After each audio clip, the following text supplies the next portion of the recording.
गावाच्या टोकाला एक जुना वाडा होता. त्या वाड्यात कधी काळी एक लोभी सावकार राहायचा.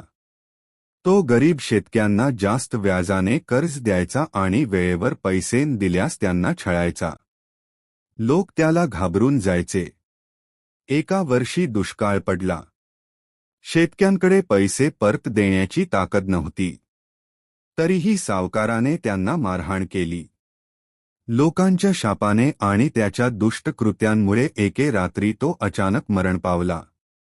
पण त्याचे लोभ, क्रोध आणि पाप इतके जड होते की त्याचा आत्मा शांती न पावता त्या वाड्यातच अडकून राहिला. म्हणतात की त्याच रात्री वाड्यातून ओरडण्याचे आवाज आले. लोकांनी पाहिले की काळ्या सावलीसारखा एक आकृती वाड्याभोवती फिरतो आहे. ज्यांनी त्याच्याजवळ जाण्याचा प्रयत्न केला त्यांना थंड श्वास जाणवला आणि अंगावर काटा आला.